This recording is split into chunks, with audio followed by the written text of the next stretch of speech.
Welcome to the Capital Gains Tax Solutions Podcast, where we believe most high net worth individuals and those who help them, they struggle with clarifying their capital gains tax deferral options. Not having a clear plan is the enemy, and using a proven tax deferral strategy, such as the Deferred Sales Trust, is the best way for you to exit your highly appreciated business or real estate or cryptocurrency, all tax deferred. I'm your host, Brett Swarts. Each episode, I am joined by some of the best real estate, financial, and wealth and business minds in the world, where they share their ideas, deals, stories, and inspiration. So together we can make complex tax deferral strategies simple and passive income plans achievable. I'm excited about our next guest. He's out of the great state of Texas. He's an entrepreneur with expertise in business development, capital raising, and tax consultancy. One of our favorites here. For ultra high net worth clients and an accredited investor. So he primarily oversees the capital raising efforts for Gen X Cap and has raised over $250 million across industrial, manufactured homes, public-private partnerships for VA clinics. He also has his series. He held his Series 7 and 66 licenses in his previous roles at Fidelity Investments and HD Vest Financial Services, and so much more. Please welcome to the show with me, Darryl Cavitt, Senior. Darryl, how you doing? Hey, how's it going, Brett? It's going great, and it's good to have you here, and I'm excited to get to know you a little bit more and help our listeners as well. So by the way, what are we talking about today? We're talking about LP equity and co-GP. We're going to talk about real estate. We're going to talk about raising capital. We're going to talk about Darryl's story. We're going to talk about the great state of Texas. Why don't we do that too? But before we do that, Darryl, would you give our listeners a little bit more about your background and your current focus? Yeah, absolutely. So Darryl Cavitt from Dallas, Texas, actually from a town right outside of Dallas, Texas, Mesquite. So grew up there, just like most people from my background, and we didn't grow up with a lot. For me, my mom was a single parent and she had 5 children. So as far as I can remember, I just always wanted to try to help out and help her kind of carry the load. So I started off pretty early. I can just remember just like little stories of just our times in which, whatever was I could do, whether that was, honestly and embarrassingly or what have you, whether it was jumping in dumpsters to get cans to recycle or, helping lick envelopes to, get, some type of remuneration from that. And even to the point where I was probably 11, 12, when I'd get out of school, it'd be like my 7th, 8th grade year and even my 9th grade year, I was, selling candy. After school, I would, work 6 days a week, going to like the more nicer parts of Dallas. Would be kind of travel out by a gentleman that would take us out there, a bunch of kids in the inner city. And me and my brother were like some of the top salespeople there, and we're just consistent producers. And I say all that to say, I never really stopped that entrepreneurial spirit. And when I graduated from high school, didn't really know what I wanted to do. I'd like the stock market and things of that nature, but I didn't have the greatest grades. I was a C student, so definitely not going to hear valedictorian, most likely to succeed or anything like that. I was just, did what I had to do. So I joined the military, the Army National Guard. That's how I helped pay for school. And then, from there I went, like I said, we're from Dallas-Fort Worth Metroplex. So the 4th largest school in Dallas, in Texas, is actually University of North Texas. We actually just made our first, March Madness appearance in school history, from my understanding. So I was doing that. I got my first foray at Fidelity Investments back in my senior year in college when I was studying economics and political science. Wanted to go to law school at that time, but I hated writing, so I just decided to pursue a career in sales. So I started off at Fidelity in Westlake, right in my backyard. That's where all the action's happening right now. So you got Fidelity, Charles Schwab, TD Ameritrade. They're all pretty much on the same strip. That's kind of where I started cutting my teeth on. That was back in July of 2007. So I got, my 6, 63, 7, 66, all that stuff. There were for about 6 years. And then, again, started getting entrepreneurial spirit again, or the bug, so to speak. So I actually left, started a tax practice, but I wasn't a CPA or anything like that. I didn't want to compete against that market. I wanted to leverage at that time my skill set, which was I understood the financial advisory thing. And I just wanted to kind of do more of a holistic service. So from there, I basically found myself at HD Vest, which is an independent broker dealer. It's based out of Irving, Texas, and I was started by a CPA back in the 1980s, and he was very big in lobbying the AICPA and helping CPAs get their investment licenses. That's kind of what that was about. So in that role, I recruited about 678 CPAs and other tax professionals, helping them expand their practice into the wealth management space. And so this is when it starts getting a little interesting for me. So at that point, I'm looking at the market and more the financial advisory, financial services, the more commoditized space, right? Because now I'm actually helping advisors get into that space, or CPAs or other tax professionals get into that space and add the wealth management component to increase the valuation of their practice. So that was kind of, in that time, I get a call from a colleague of mine by the name of Michael Potoff, and him and a buddy of his who had left, PwC. He was an auditor, or he would audit different private equity funds and that sort of thing. They started a private equity shop called Pax Equity, and they asked me to join their team and to kind of help out. They had seen kind of what I was doing entrepreneurially, kind of follow me on Facebook, and I'm a Christian. I hope I'm able to say that. And so they liked my spiritual walk. And so Pax Equity, which Pax stands for, it's Latin for peace. And so, one of the things that initially made me want to be a part of that group was that, 20% off profits was actually went to spreading the gospel. So I was really all for that. And there was, look, we actually were in training at Fidelity. We were good buddies. We competed on the floor at Fidelity, that sort of thing. We took different paths, but for the most part, stayed in contact and had respect for one another. So that was back in September of 2016. And he said, hey, look, we're gearing up for this family office conference, this super conference, and it's going to be in Miami.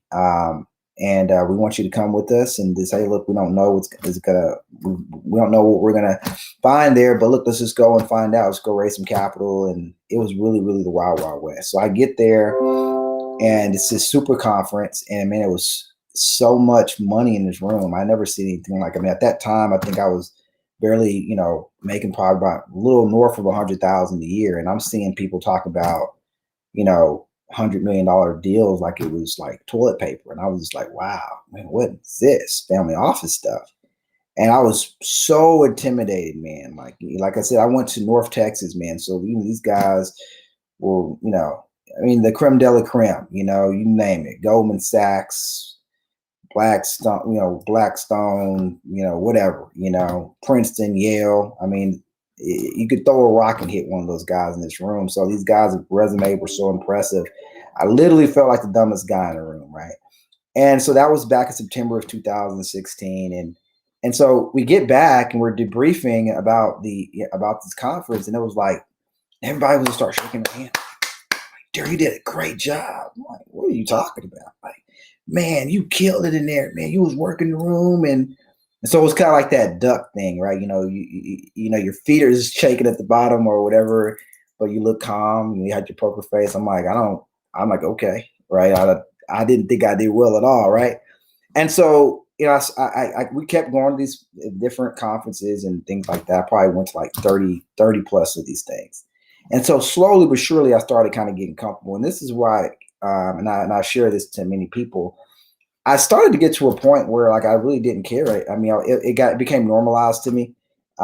There were just people, and honestly, I started to watch what people were doing wrong and what people were doing right as it relates to raising capital from family offices and that type of crowd, so to speak, and just seeing what people were doing wrong and just did the opposite. So I started having success and just really, really listened and tried my best to understand and add value and just treat them as people, man, and didn't have to always talk about money or anything like that. And I'll say all to say that's kind of how I got into that space in that world. So anyway, ultimately, a guy, colleague of mine, a guy that was kind of mentoring me, he kind of took me under his wing And hey, he brought this deal to me and said, hey, look, this guy, we just did some mezzanine lending for him. It was a family office group. And he said, hey, the guy's looking for some LP equity. We don't really do that. And maybe I think you should take on the deal and help him out. This is really more your speed. I'm like, okay, talk to me. He says, well, look, man, I've never seen anything quite like it. It's a public-private partnership. Dude, you can't lose money on this deal. I know we're never supposed to say that. But no, I don't let my licenses go. So I think I'm free to say that now. Should be. Hopefully SEC doesn't send me any type of cease and desist letters or anything like that. But so the guy's like, man, you can't lose money. I'm like, okay. I'm like, what do you mean? He says, well, check this, man. So it's a guaranteed lease. They're firm term leases. And the government's paying, man, and it's a perfect deal. And gave me some other particulars, and I'm like, man, I don't believe it. So he sent me the PPM. I read, when you read through hundreds of these things over the years, I'm like, wow, okay, I'd like to meet this guy. So I meet the CEO of the company, and the guy hires me and basically said, hey, look, I want you to raise $300 million for me. And I just started road showing and was able to do it. That was last year. Well, most of it, we basically raised 247 on that particular deal. And then it was actually someone out of one of these family office conferences that I've been going to for years and years and years. So this is kind of over time, just kind of build up a network of different institutional investors and things of that nature, raising capital for deals. And now, I'm doing my own deals, right? So that was kind of iteration or the progression for me in my career, starting off as just a financial advisor. Yep. At Fidelity, peddling mutual funds. It's a heck of a story. It's a heck of a story. I don't even write your book yet, but you got to write your book, and you got to get the chapters and go through. That's amazing. So let's dive right into the topic here: LP equity and co-GP, right? So when investment, real estate professionals or even venture capitalists, they're looking for equity, right? They're maybe looking for co-GP, a co-general partner. So how does your, maybe you can give an actual deal you maybe closed recently of what was the challenge, right? And how did you come in and help bridge that gap? Well, it's honestly, man, it's so people throw these. I'm sorry, that's my dog Ollie trying to get in. He doesn't realize that I work for a living. People throw these names around, and it's pretty simple, man. Like, the whole LPGP structure is pretty standard in the private equity world. And so our client, and even in the instance that I just gave, they brought me in as the co-GP, but I was, 5%. It wasn't a big, big deal. But they made me part of the GP to just kind of incentivize me to kind of raise capital. And so what I was looking for in that were LPs or limited partners. So typically in your ordinary deal structure, what have you, your limited partners will be the cash, right? And in this instance, in most instances I've dealt with, it's usually like an 80-20 split. So and some pref return, and that's a pretty simple model, all created equal. And so what that typically looks like is, okay, look, we're going to charge you guys. We're expecting to get this type of return. It might be 15% internal rate of return, but before we get paid at all, we're going to make sure you guys get at least 8%. So that's your 8% pref. Okay, anything and above and beyond that, that's when we'll start doing our split. It will be 80-20. So you guys get 80 goes your way, 20 goes our way. And then typically, you may see another hurdle where it might be, okay, once we hit that, we'll split it at 60-40. And it may be once we hit that hurdle, we may hit it at 50-50 or what have you. And all that's usually going to be disclosed in your private placement memorandum. But an example of a challenge, if you want to call it that way, was the deal that we're talking about. When I was looking for the LP equity, this is right around COVID, right? So this was, I was engaged in like December of 2019. And we all knew COVID was going on in Wuhan, but we didn't think it was, no one knew at that time it was going to be a global pandemic. You heard whispers, but you never knew it was going to come on our shore. So it was kind of like, for me, I hear about it and it's just like, oh, that's a Chinese thing. I wasn't really focusing. I was doing my own thing here in America. And then, around, February, March, it's this boom, it's a global pandemic, right? So one of the biggest challenges at that time is everyone was just scared, right? I mean, if you recall, I mean, everything shut down and everybody was comparing it to the Spanish flu in 1918. And, what happened around that time, which was over 100 years ago, right? And so people were like scared, and you start seeing, oh, is it going to be another, 2008 type situation? And if you recall, also in the fourth quarter of 2019, there were all these alarms. Every economist worth his salt were pretty much telling us that we're going to go into recession anywhere, regardless of what was going on in COVID. So that I would say that at that time was the biggest challenge. Everyone was just kind of like trying to figure it out, sitting on the sidelines. Initially, there were a few people that were trying to deploy, capital. In this instance, to my benefit, they were coming up on a 1031 exchange, and they basically had to deploy some capital. Now they wanted to park it to wait out the recession and the global pandemic. All right, and no one really knew how long it would last, but everyone was kind of hedging their bets and trying to update their risk models and things of that nature.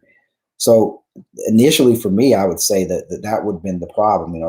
We had a recession or a pending recession, then we also had a global pandemic. So it was a lot of uncertainty in the marketplace. So that usually will scare anybody's money, right? Institutional or, just a regular investor.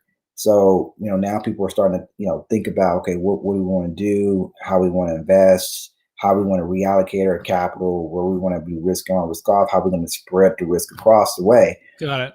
So that right, and I got around that, with the type of investment that I presented to the client. Right, it looks as a moderately conservative investment. You have the government as kind of backing you, so you have a little economic floor there, and the guy already understood the investment. Right, I had more trouble dealing with at that time, kind of more high net worth investors that weren't institutional investors, mainly because there were, if you recall, people were wanting, crazy returns around that time. 15% was like, that's not enough money. I'm not really interested in that. Right. I'm like, okay. Right. So it was just one of those type of deals where, first thing you just have to identify who is it, the market for, who are the right audience. And that's kind of how I solved that particular problem. And I found Amazing. one LP that found the whole deal. So, by the way, you can learn more about Darryl Cavitt Sr. at genxcap.com. That's genxcap.com. Darryl, running out of time. Are you ready for the lightning round? Man, go for it, man. All right. Knowing what you know now, if you could tell yourself to read one book at the age of 25, what book would that be? I would probably say Think and Grow Rich. Think and Grow Rich. Probably. That's a good book. Excellent. What's the one leadership quote or theme that you strive to live by? So I would say, wow. I can't think of anything. I don't know. Just kind of like, more so treat people the way you want to be treated. I'm not big on the golden rule. That's excellent. That's a good one. That's a great one. What are you most curious about right now? Honestly, I'm probably more curious about crypto. I was one of thought those people were all yahoos and didn't keep up with the crypto stuff. So I'm kind of behind the eight ball there. There's some guy. And so that would probably say that was probably the thing that I'm most curious about. And for our listeners who want to get in touch with you, what's the best place for them to find you? They can just go to our website, genx.com, learn more about us. And they can also, look me up on LinkedIn. I'm probably more likely to, respond that way. I would probably say those are the two easiest ways to reach me. Awesome. Well, Darryl, I want to thank you for being on the show, sharing a bit about your story, your expertise. And again, you can go to genxcap.com.